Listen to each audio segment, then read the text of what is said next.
सुहेल आफरीदी ने एक बार फिर कौमी बयानिए में इबहम पैदा किया है। कहते हैं कि हमें अफगानिस्तान को दहशतगर्दी के शवाहिद देने चाहिए। क्या आपको नहीं मालूम दहशतगर्द कहां से आते हैं? वज़ीर मुमलिकत दाखिला तलाल चौधरी की वज़ीर आला खैबर पख्तूनख्वा पर सख्त तनकीद। कहा, PTI की दहशतगर्दों से नर्म रवैये की क्या वजह है? दुनिया के 2 दर्जन ममालिक अफगानिस्तान से दहशतगर्दी की तस्दीक कर चुके। तर्जुमान KP हुकूमत ने आज तक दहशतगर्दों की खुलकर मजम्मत नहीं की। आपको कितना खून चाहिए जिससे आपकी गैरत जागे? दहशतगर्दों से इतनी हमदर्दी है तो उनके पास अफगानिस्तान चले जाएं।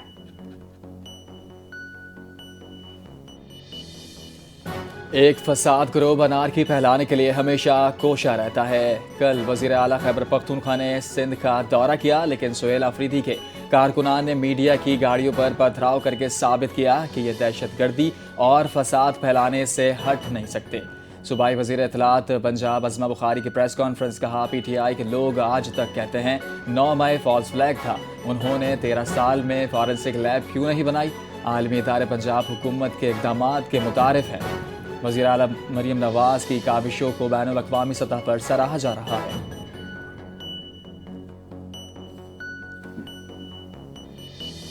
आइन और कानून के साथ खिलवाड़ हो रहा है, जिससे इदारों का नहीं बल्कि पूरे पाकिस्तान को नुकसान पहुंच रहा है। इंसाफ बराए फरोख्त नहीं होना चाहिए। वज़ीर आला खैबर पख्तूनख्वा सुहेल आफरीदी का कराची में हाई कोर्ट बार से खिताब। कहा कि जब किसी को दीवार से लगाया जाता है तो एहतजाज के सिवा कोई रास्ता नहीं बचता। सिंध हुकूमत ने मेहमानों के साथ बहुत बुरा किया। सूबाई हुकूमत ने सिंधी टोपी अजरक की बेहुरमती की। सुहेल आफरीदी की सिंध हुकूमत पर तनकीद। बोले, सिंध के अवाम का दिल बहुत बड़ा और मेहमान नवाज है। सिंधियों ने कराची में सारे पाकिस्तानियों को जगह दी हुई है। सिंध हुकूमत का रवैया काबिल मजम्मत है। खैबर पख्तूनख्वा में इस वक्त हुकूमती बदइंतज़ामी उरूज पर है। PTI करप्शन को जुर्म नहीं समझती। वज़ीर आज़म के कोऑर्डिनेटर इख्तियार वली खान की गुफ्तगू। कहा, खैबर पख्तूनख्वा में अफसरान के दरमियान रिश्वत देने की दौड़ जारी है। खैबर पख्तूनख्वा में सरकारी अद्वियात फरोख्त की जा रही हैं। सेहत कार्ड के नाम पर रिश्वत का बाजार इतना गर्म है कि आम आदमी को बुनियादी अद्वियात भी दस्तयाब नहीं। 13 साल से जारी PTI हुकूमत की कारकर्दगी अवाम के तवक्कुआत के मुताबिक नहीं।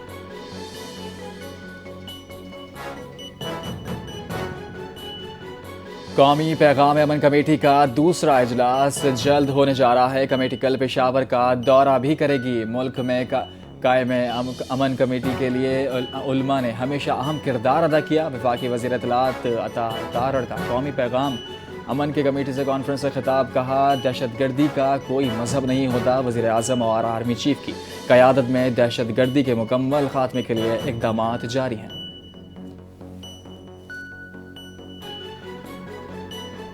मिस इन्फॉर्मेशन मौजूदा दौर का सबसे बड़ा और संगीन चैलेंज बन चुकी है, जिससे निपटने के लिए हुकूमत, मीडिया, तालीमी इदारों और सिविल सोसाइटी को मुश्तरका किरदार अदा करना होगा।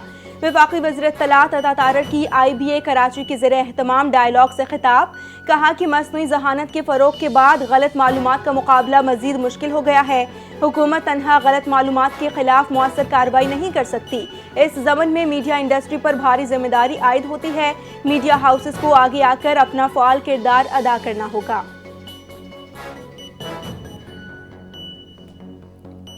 चीफ जस्टिस पाकिस्तान की ज़ेर सदारत जुडिशल कमीशन का इजलास। इस्लामाबाद में हाई कोर्ट के 3 एडिशनल जजेस को मुस्तकिल जज बनाने की सिफारिश। जस्टिस मोहम्मद आज़म खान, जस्टिस मोहम्मद आसिफ और जस्टिस इनाम अमीन मिनहास की तौसीक की मंजूरी दे दी। एलामिया जारी। इजलास के दौरान बलूचिस्तान हाई कोर्ट के जस्टिस नजमुद्दीन मैंगल की बतौर मुस्तकिल जज तौसीक भी कर दी गई। जस्टिस अयूब खान की तौसीक की सिफारिश अक्सरियती राय से मुस्तरद। आइनी बेंचेस के लिए जजेस की नामजदगी के मयार पर गौर करने के लिए एक कमेटी भी तश्कील दी गई।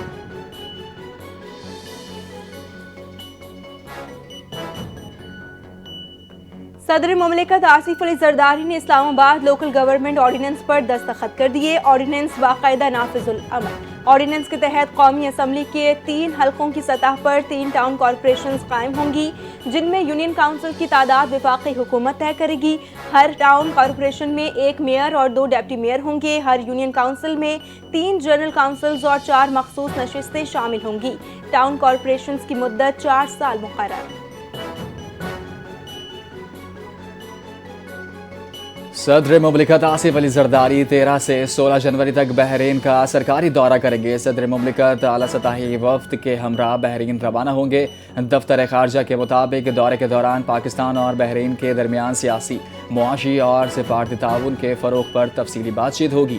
صدر مملکت آصف علی زرداری بحرینی قیادت سے اہم ملاقات اور مذاکرات کریں گے، جن میں دو طرفہ تعلقات، سرمایہ کار، تجارت، علاقائی اور عالمی امور زیر بحث آئیں گے۔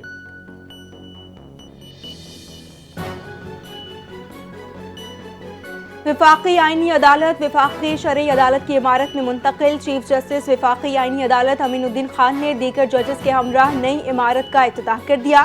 تقریب میں وفاقی وزیر قانون اعظم نذیر طارڑ کی شرکت، اٹارنی جنرل منصور عثمان اوان، صدر سپریم کورٹ بار ہارون الرشید اور وکلاء بھی شریک ہوئے۔ وفاقی آئینی عدالت کی 3 بینچز نے نئی عمارت میں مقدمات کی سماعت شروع کر دی۔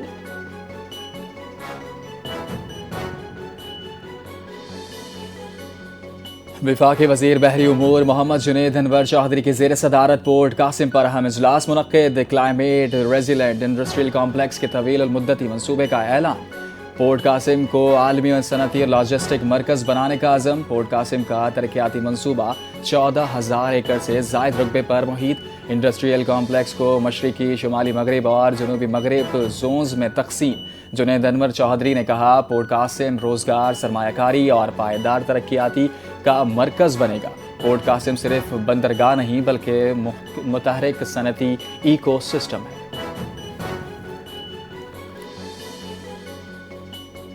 SIFC کے اصلاحاتی ویژن اور سرمایہ دوست حکمت عملی کے باعث پاکستان عالمی معاشی شراکت داریوں میں نئی پیش رفت کی جانب گامزن۔ برطانیہ نے پاکستان کے ساتھ ترقیاتی شراکت داری کو از سر نو استوار کرتے ہوئے سرمایہ کاری، تجارت، تعلیم اور موسمیاتی تعاون کے نئے اقدامات کا اعلان کر دیا۔ اعلان برطانوی وزیر برائے ترقی جینیفر چیمپئن کے دورے پاکستان کے دوران کیا گیا۔ برطانوی حکومت کے مطابق نئی شراکت داری روایتی امداد کے بجائے سرمایہ کاری اور معاشی ترقی پر مرکوز ہے۔ پاکستان اور برطانیہ کے درمیان دو طرفہ تجارت پہلی بار 5.5 ارب پاؤنڈ کی ریکارڈ سطح تک پہنچ گئی ہے۔ وزیر اعلیٰ سندھ مراد علی شاہ کی سے وزیر اعظم معاون خصوصی برائے صنعت پیداوار ہارون اختر نے وفد کے ہمراہ ملاقات کی۔ وفاق اور سندھ حکومت کا چھوٹی صنعتوں کی ترقی کے لیے اشتراک کرنے پر اتفاق۔ وزیر اعلیٰ سندھ نے کہا، چھوٹی صنعتوں کی ترقی کے لیے ضروری ہے وفاق اور صوبے مل کر کام کریں۔ معاون خصوصی برائے صنعت اور پیداوار ہارون اختر بولے، وزیر اعظم ملک بھر میں چھوٹی صنعتوں کے فروغ کے لیے خصوصی اقدامات کر رہے ہیں۔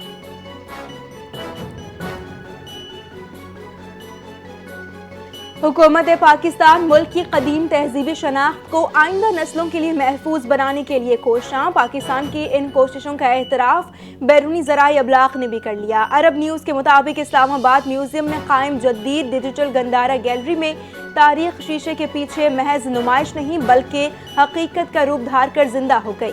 گیلری میں گندارا تہذیب کو مصنوعی ذہانت، 3D ٹیکنالوجی اور ورچوئل ماحول کے ذریعے پیش کیا گیا۔ ماہرین کے مطابق یہ منصوبہ عالمی سطح پر پاکستان کی مثبت اور تاریخی شناخت کو بھی اجاگر کرے گا۔ گورنر سندھ کامران خان ٹیسوری سے Canadian high commissioner Tariq Ali Khan کی ملاقات۔ پاک کینیڈین دو طرفہ تعلقات، تعاون اور سرمایہ کاری پر تبادلہ خیال، تعلیم، ٹیکنالوجی، تجارت اور توانائی میں تعاون بڑھانے پر اتفاق۔ کینیڈین ہائی کمشنر کے گورنر سندھ کے عوامی فلاحی اقدامات اور مفت IT تعلیم کی تعریف۔ گورنر سندھ نے کہا، پاکستان کینیڈین سرمایہ کاروں کے لیے ایک پرکشش ملک ہے۔ کینیڈین ہائی کمشنر نے گورنر ہاؤس میں قائم امید کی گھنٹی اور قائد اعظم کی تاریخی دفتر کا دورہ بھی کیا۔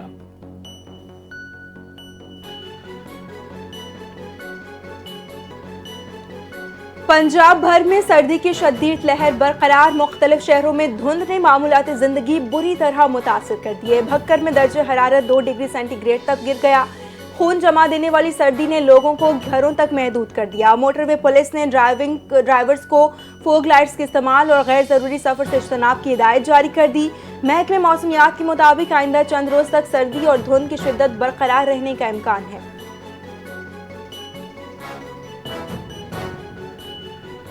شہر قائد میں شدید سردی موسم کی لپیٹ میں کم سے کم درجہ حرارت 6 ڈگری تک ریکارڈ۔ محکمہ موسمیات کے مطابق آئندہ 24 گھنٹوں میں موسم خشک اور رات میں سرد رہنے کا امکان۔ کم سے کم درجہ حرارت 8 سے 10 ڈگری تک رہنے کا امکان ہے۔